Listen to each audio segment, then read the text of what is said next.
కుటుంబ అభివృద్ధి అనేది ఒక ఇంటి యజమానిపై ఆధారపడి ఉంటుంది. ఎందుకంటే ఆ ఇంట్లో ఉన్నటువంటి యజమాని అభివృద్ధి జరిగితే ఆ కుటుంబం ఉన్నతంగా ఎదగడానికి అది దోహదం చేస్తుంది. ఒక కుటుంబంలో ఒక యజమాని ఒక రాజకీయంగా ఎదగాలన్నా, లేదా ఒక వ్యాపార పరంగా ఎదగాలన్నా, లేదా ఒక ఉద్యోగపరంగా అతను ఉన్నత స్థాయికి చేరుకోవాలన్నా, ఆ కుటుంబంలో ఉన్నటువంటి యజమాని కానీ యజమానురాలు కానీ లేదా ఆ ఇంట్లో ఉన్నటువంటి పెద్ద సంతానమైనటువంటి కుమారుడు లేదా కుమార్తె ఎవరైనా సరే ఒక కుటుంబంగా ఉన్నప్పుడు ఆ కుటుంబంలో ఉన్నటువంటి వ్యక్తులు వారు ఉన్నటువంటి స్థితి నుంచి ఉన్నతంగా ఎదిగేందుకు వారి ఇంటి వాస్తు అనేది చాలా దోహదం చేస్తుంది. ఈ విషయాన్ని మనం తప్పకుండా పరిగణలోకి తీసుకోవాలి. ఎందుకంటే చాలామంది రాజకీయ నాయకులను మనం పరిగణలోకి తీసుకున్నట్లయితే అధికారంలో లేకపోయినా సరే 10 మందిని శాసించేంత వారిగా ఒక ఊరిలో ఉన్నప్పుడు ఆ ఊరిలో ఉన్న వారందరినీ కూడా శాసించేంతటి వారిగా వారి మాట చలామణి అవుతూ ఉంది అంటే దానికి ప్రధాన కారణము వారి గృహ వాస్తు వారికి అనుకూలంగా ఉంది అని మనం ఖచ్చితంగా చెప్పగలం. కాబట్టి మనము ఒక ఉద్యోగరీత్యా కానీ ఒక రాజకీయవేత్తగా ఎదగాలన్నా కానీ 10 మందిని మనం శాసించాలన్నా కూడా మన గృహవాస్తు అనేది చాలా దోహదం చేస్తుందని నేను ఖచ్చితంగా చెప్పగలను. కాబట్టి వాస్తుకు అంత శక్తి ఉంది, వాస్తుకు అంత ప్రభావం చూపించేంతటి శక్తి ఉంది. కాబట్టి ఇలాంటి ఎదుగుదల, ఇలాంటి అభివృద్ధి వాస్తుపరంగా ఏవైనా లోపాలు కలిగినప్పుడు వారి పతనం కూడా అదేవిధంగా ఉంటుంది. కాబట్టి వారి గృహంలో వారి అభివృద్ధి కలగాలంటే మనము ఏ విధంగా మనం ఒక గృహాన్ని నిర్మించుకోవాలి, ఏ గృహంలో ఏ దిక్కులో మనకు దోహదం చేసినప్పుడు ఒక రాజకీయ నాయకుడు అంటే మీరు చూడండి, ఒక రాజకీయ నాయకుడు ఉన్నట్టుండే డౌన్ ఫాలోయింగ్ అవుతూ ఉందంటే చాలామంది అధికారంలో లేకపోయినా సరే వారి మాట చలామణి అవుతూ ఉందంటే ఇలా అన్నింటికీ గల కారణము చాలామంది ఉద్యోగస్తులు అంటే నిరుపేద కుటుంబంలో ఉన్నటువంటి వ్యక్తులు కూడా ఉన్నట్టు ఉండి ఐపీఎస్ ఐఏఎస్ అధికారులుగా మారుతున్నారు అంటే దానికి ప్రధాన కారణం వారి గృహవాస్తే అని నేను ఖచ్చితంగా చెప్పగలను. కాబట్టి మనం ఒక కుటుంబం అభివృద్ధి కావాలన్నా, ఒక రాజకీయవేత్తగా మనం అభివృద్ధి చెందాలన్నా, లేదా ఉద్యోగరీత్యా మనం ఎదగాలన్నా కూడా ఈ గృహవాస్తు అనేది చాలా వరకు కారణమవుతూ ఉంది. కాబట్టి మనం ఒక గృహంలో ఏ విధంగా ఉన్నప్పుడు ఇలాంటి మంచి ఫలితాలు ఆ కుటుంబానికి అందుతాయి అని నేను ఖచ్చితంగా ఈ వీడియో ద్వారా మీకు తెలియజేసే ప్రయత్నం చేస్తాను. ఖచ్చితంగా ఈ వీడియో మీకు క్లారిటీగా అందించే ప్రయత్నం ఖచ్చితంగా చేస్తాను. మీకు ఇది అర్థమవుతుంది. ఎందుకంటే చాలామంది వాస్తు పండితులు చేసేటువంటి వీడియోలు మీరు గమనించినట్లయితే వారు తీసుకున్న అంశం ఒకటి, వారు చెప్పేటువంటి విధానం ఒకటి. ఎక్కడి నుంచి మొదలు పెడతారో అక్కడికి ఎప్పటికీ కూడా వారు స్టాప్గా ఉండరు. అంటే మొదలు పెట్టేది ఒక స్థానము, అంటే మొదలు పెట్టేటువంటి విధానం ఏదైతే ఉందో ఒక అంశాన్ని మనం తీసుకున్నప్పుడు అదే అంశం మీద ఫోకస్ చేసి మనం చెప్పినప్పుడే వారికి క్లారిటీగా అర్థమవుతుంది తప్ప ఒక అంశాన్ని తీసుకుంటారు, అందులో రకరకాలుగా వారు చెప్పి ప్రజలను కన్ఫ్యూజ్ గురి చేస్తూ ఉంటారు. ఇప్పుడు నేను చెప్పేటువంటి ఈ అంశము ఒక వ్యక్తి ఎదగాలంటే వాస్తు ఏ విధంగా ఉండాలి, రాజకీయ నాయకుడుగా కానీ లేదా ఉద్యోగరీత్యా కానీ లేదా వ్యాపార రీత్యా కానీ వారి ఇంట్లో ఇలాంటి సరైన అభివృద్ధి జరగాలంటే ఒక గృహవాస్తు ఏ విధంగా ఉండాలి అనేటువంటి అంశాన్ని మీకు తెలియజేస్తాను. కాబట్టి ఈ వీడియో మీకు అర్థమవుతుందనే భావిస్తున్నాను. నచ్చితే ఖచ్చితంగా నా ఛానల్ సబ్స్క్రైబ్ చేయండి, లైక్ చేయండి, గంట బెల్ ఐకాన్ నొక్కండి. మరిన్ని మంచి వీడియోలు మీకు అందుతాయి. ఇప్పుడు వీడియోలోకి వెళ్దాం. ఒక గృహాన్ని మనం ఈ విధంగా తీసుకుంటే మనం ఏ దిక్కైనా సరే ఉండని, ఇందులో సంబంధం లేదు. కాకపోతే ముఖ్యంగా కొన్ని విషయాల్లో మనము తీసుకోవాల్సినటువంటి దిక్కులు కూడా కొన్ని ఉంటాయి. అవి ఏవి అనేవి మీకు క్లారిటీగా చెప్పే ప్రయత్నం చేస్తాను. ఒక గృహం ఈ విధంగా ఉంటే ఇది మనకు నార్త్, ఇది ఈస్ట్, ఇది సౌత్, ఇది వెస్ట్. ఈ విధంగా ఉన్నప్పుడు చూడండి, మనం ఎప్పుడైనా సరే అభివృద్ధి చెందాలంటే మనకు దోహదం చేసేది తూర్పు ఖాళీ స్థలం. తూర్పు ఖాళీ స్థలం ఎక్కువగా ఉన్న ఇళ్లలో ఖచ్చితంగా వారు ఉన్నతంగా ఉంటారు. వ్యాపార రీత్యా వారి ఎదుగుదల అనేది బ్రహ్మాండంగా యోగిస్తుంది అని ఖచ్చితంగా చెప్పవచ్చు. 10 మందిని అంటే 10 మందితో మనం పని చేయించగల శక్తి ఈ తూర్పు ఖాళీ స్థలం ఉన్నటువంటి ఇళ్లలో ఉన్న వారికి ఉంటుంది. ఉత్తర ఖాళీ స్థలం ఎక్కువగా ఉన్నవారు ఎవరైనా సరే మీరు చూడండి, వీరి ఇంట్లో డబ్బు లేదా సంపద పరపతి అనేది ఎక్కువగా ఉంటుంది. ఉత్తరము ఖాళీ స్థలం ఎక్కువగా ఉన్నవారి ఇళ్లలో బ్రహ్మాండంగా ఆర్థిక లోటుకు లేకుండా 10 మందికి డబ్బు ఇచ్చేంత స్థితిలో ఎప్పుడూ కూడా వీరు ఉంటారు. అంటే అన్ని విషయాల్లో కూడా ఉత్తర ఖాళీ స్థలం డబ్బు రీత్యా మనకు బ్రహ్మాండంగా యోగించి తీరుతుందని నేను ఖచ్చితంగా చెప్పగలను. ఇవన్నీ కూడా మనకు అందాలి అంటే ఖచ్చితంగా తూర్పు లేదా ఉత్తర ఖాళీ స్థలాలు ఖచ్చితంగా ఒక ఇంటికి ఉండి తీరాలి. ఎప్పుడు మనం ఒక గృహ ప్లానింగ్ మనం ఇచ్చేటప్పుడు కూడా ఆ స్థలానికి ఖచ్చితంగా తూర్పు లేదా ఉత్తరము ఖచ్చితంగా ఖాళీ స్థలాలు వదిలే విధంగా మనం ఇంటి ప్లానింగ్లు ఇవ్వడం జరుగుతుంది. ఎందుకు అంటే దానికి కారణం ఇదే.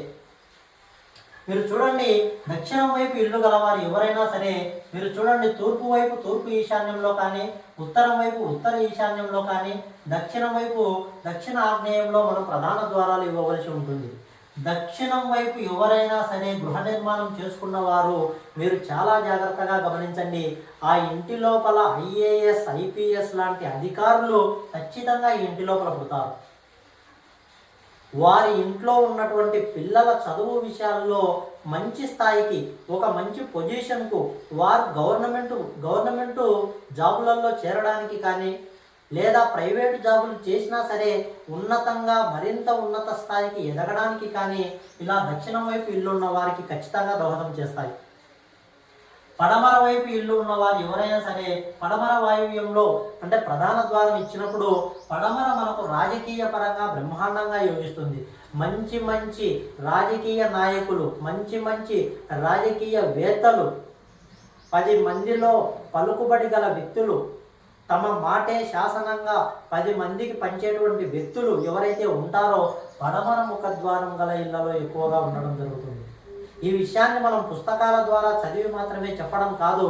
వాస్తు అనేది మనం కళ్ళారా మనం 10 ఇళ్లను కాదు 100 ఇళ్లను పరిశీలించిన తర్వాత ఏ ఇంటిలో అభివృద్ధి ఎలా ఉంటుంది, మనం ఇచ్చేటువంటి ప్లానింగ్లో ఎలాంటి మార్పులు ఉంటే వారి ఇంట్లో అభివృద్ధి ఉంటుంది అని మనం ఇవ్వడం జరుగుతుంది. అలా మనం చూసిన తర్వాత మాత్రమే ఈ విషయాలను మనం చెప్పగలుగుతున్నాం. ఒక ఇంటి లోపల మీరు గమనించండి, దక్షిణ నైరుతి కానీ పడమర నైరుతి కానీ ఏదైనా సరే నైరుతి భాగము ఎప్పుడైనా సరే బలంగా ఉంది అంటే ఆ ఇంట్లో రాజకీయవేత్తలు కానీ ఐఏఎస్ ఐపీఎస్ లాంటి అధికారులు కానీ ఆ ఇంట్లో యజమాని కానీ యజమానురాలు కానీ పెద్ద కుమార్తె కానీ పెద్ద కుమారుడు కానీ బ్రహ్మాండంగా అభివృద్ధి చెందుతారు. మీరు నష్టపోతున్నారంటే కారణము రాజకీయ పరంగా తీవ్రంగా ఆర్థిక లోటుకు గురి అవుతున్నారు. అధికారంలో ఉన్నప్పటికీ అధికారులు మీ మాటలు వినడం లేదు, లేదా మీరు అధికారంలో ఉన్నా కూడా మీ మాట చెలామణి కావడం లేదు, మీకు సరి అయినటువంటి ఆర్థిక అభివృద్ధి జరగడం లేదు అంటే ఖచ్చితంగా నైరుతిలో మీకు ద్వారమైనా ఉండాలి, లేదా నైరుతిలో మీకు ఈ ఫ్లోరింగ్ డౌన్ అయినా ఉండాలి, లేదా నైరుతిలో ఖచ్చితంగా ఈ కార్నర్ ఏదైతే ఉందో దక్షిణ నైరుతి కానీ పడమర నైరుతి కానీ పెరిగన్నా ఉండాలి.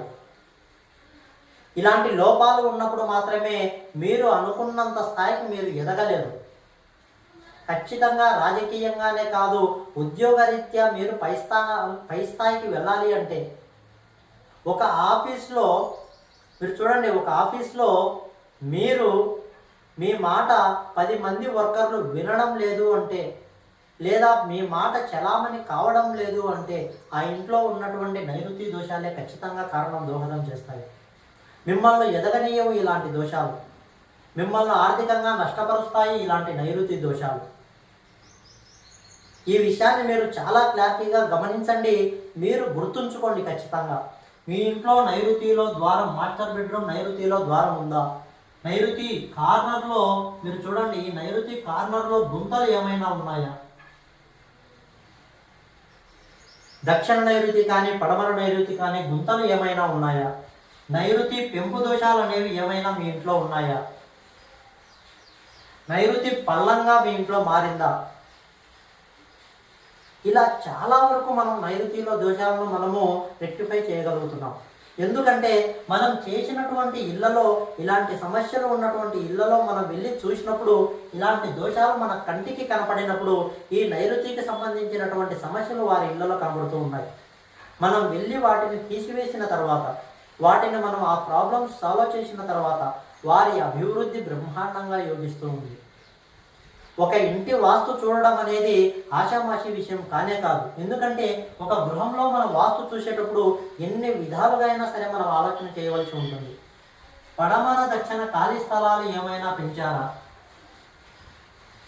లేదా కాంపౌండ్ వాళ్ళకు నైరుతిలో మనం గేట్ లాంటిది ఏమైనా ఇచ్చారా, లేదా నైరుతికి వీధి పోట్లు ఏమైనా ఉన్నాయా, పడమర నైరుతికి వీధి పోట్లు ఏమైనా ఉన్నాయా? ఖచ్చితంగా ఇలా డెవలప్మెంట్ రాజకీయంగానే కాదు, వారి ఇంట్లో ఆర్థిక పరిస్థితి ఉన్నతంగా ఎదిగేందుకు ఆ ఇంట్లో యజమానురాలికి కానీ యజమానికి కానీ ఇలాంటి సమస్యలు ఎదురవుతున్నాయంటే ఖచ్చితంగా ఇలాంటి నైరుతి దోషాలు ఉంటాయి. మనం ఒక ఇంటిని వాస్తు చూసేటప్పుడు ఇలాంటి విషయాలన్నీ కూడా పరిగణలోకి తీసుకుంటాం. అభివృద్ధి బ్రహ్మాండంగా ఉండాలంటే ఈశాన్యపు వీధి చూపులు బ్రహ్మాండంగా యోగిస్తాయి, ఉత్తర ఈశాన్యపు వీధి చూపులు బ్రహ్మాండంగా యోగిస్తాయి. ఒకవేళ ఇదే ఇల్లే మీకు డిగ్రీలు తిరిగిన తర్వాత మీరు గృహంలో ఒక ఈశాన్య ప్రాచి ఆగ్నేయ ప్రాచికి ఒక 30 డిగ్రీలు తిరిగింది అనుకోండి మీ గృహం, అప్పుడు మనం వాస్తు చూసేటువంటి విధానం మారుతుంది. ఇప్పుడు నేను చెప్పినటువంటి ఈ విధానము శుద్ధ ప్రాచిలో ఈస్ట్ 90 డిగ్రీ, నార్త్ 0 డిగ్రీ ఉన్నప్పుడు ఈ విధానాలు కరెక్ట్గా ఉంటాయి. ఎప్పుడైతే మీ ఇల్లు ఆగ్నేయ ప్రాచికి ఒక 30 డిగ్రీలు తిరిగిందో మీరు ఏం చేస్తారంటే ఇక్కడ ఈ కార్నర్లో ఇచ్చినటువంటి మాస్టర్ బెడ్రూమ్లో నైరుతి టాయిలెట్ అనేది మీకు నైరుతిలో పడుతుంది. మాస్టర్ బెడ్రూమ్లో ఇచ్చినటువంటి టాయిలెట్ నైరుతి భాగానికి తిరిగి ఆగ్నేయ ప్రాచి తిరిగిన తర్వాత పడమర నైరుతి కాస్త దక్షిణ నైరుతికి తిరిగి ఈ స్థానం అనేది నీచ స్థానంగా మారిపోతూ ఉంది. ఇది కూడా మీకు నష్టం చేస్తుంది. ఇది తీవ్రంగా రాజకీయ నాయకులు చేసేటువంటి ప్రయాణాలలో ప్రమాదాలకు గురి అవుతున్నారంటే ఇలా నైరుతిలో టాయిలెట్లకే కారణం. రాజకీయ నాయకులు చాలామంది హఠాన్మరణాలకు లోనవుతున్నారంటే దానికి కారణము ఈ నైరుతిలో దోషాలే. ఒకవేళ ఈశాన్య ప్రాచిగా మీ తూర్పు తిరిగింది అంటే ఇక్కడ ఇచ్చినటువంటి మాస్టర్ బెడ్రూమ్లో టాయిలెట్ అనేది నైరుతిలో పడుతుంది. అది మనం దిక్కులను కంపాస్కి అనుగుణంగా చూసినప్పుడు మాత్రమే ఇలాంటి విషయాలను గమనించగలుగుతాం. అంతేకాని ఆషామాషిగా మనం పోయి ఏదో గుడ్డిగా దిక్కులను చూసి వాస్తు చూసినామంటే అది తీవ్రంగా మిమ్మల్ని నష్టాలకి గురి చేస్తుంది. ఖచ్చితంగా నేను ఒక వాస్తును విజిటింగ్ చేసినప్పుడు ఇలాంటి లోపాలు ఏమైనా ఉన్నాయా లేదా అని ఖచ్చితంగా మనం రెక్టిఫై చేసుకున్న తర్వాతనే చెప్పగలిగేందుకు మనకు ఆస్కారం ఎక్కువగా ఉంటుంది. కాబట్టి మనం గుడ్డిగా దిక్కులను నిర్ణయించినప్పుడు ఇలాంటి లోపాలన్నీ కూడా మనకు తెలియకుండా పోతున్నాయి. ఏ వాస్తు పండితుడైనా సరే చెప్పేది గుడ్డిగా అంటే ఇది తూర్పు, ఇది ఉత్తరము, తూర్పు, దక్షిణము, పడమర అంటే సరిపోదు. అది ఎన్ని డిగ్రీలకు ఉంది, ఎన్ని డిగ్రీలు వారి స్థలం కానీ ఇల్లు కానీ తిరిగి ఉంది అని చూసినప్పుడు మాత్రమే మనం చేసేటువంటి నిర్మాణాలు ఏవైనా సరే, దోషాలు ఏవైనా సరే మనం కరెక్ట్గా రెక్టిఫై చేయగలుగుతాం. కాబట్టి ఈ విషయాలన్నింటినీ కూడా మనం పరిగణలోకి తీసుకున్న తర్వాత మీ కుటుంబంలో సరి అయినటువంటి అభివృద్ధి కలగాలంటే సరి అయిన వాస్తు ప్లానర్ ద్వారా మీరు వాస్తు తీసుకున్నప్పుడు మాత్రమే మీకు ఖచ్చితమైనటువంటి ఫలితాలు అందుతాయి. కాబట్టి ఈ విషయాన్ని నేను ఎందుకు ఇంత డెప్త్గా చెప్పడం జరుగుతూ ఉందంటే చాలామంది రాజకీయ నాయకులు ఎదుగుతున్నారు, పడిపోతూ ఉన్నారు. చాలామంది పడిపోయినా సరే వారి ఎదుగుదల అనేది 10 మందిని శాసించేంతటి వారిగా ఎదుగుతుంది అంటే ఖచ్చితంగా వారి గృహవాస్తు వారికి అనుకూలంగా ఉంది అని నేను ఖచ్చితంగా చెప్పగలను. కాబట్టి ఈ విషయాన్ని మీకు చాలా క్లారిటీగా అర్థమయ్యేటట్టే నేను చెప్పాలని భావిస్తూ ఈ వీడియో మీకు నచ్చినట్లయితే ఖచ్చితంగా నా ఛానల్ సబ్స్క్రైబ్ చేయండి, లైక్ చేయండి మరియు షేర్ చేయండి. ఈ వీడియోలను 10 మందికి మీరు పంచినప్పుడు మాత్రమే ఈ వాస్తుకు సంబంధించినటువంటి మంచి కంటెంట్ మీకు మరింతగా అందుతుందని నేను ఖచ్చితంగా తెలియజేయగలను. నా పేరు స్వామి వెంకటేష్, వాస్తు జీవనం. నమస్కారం.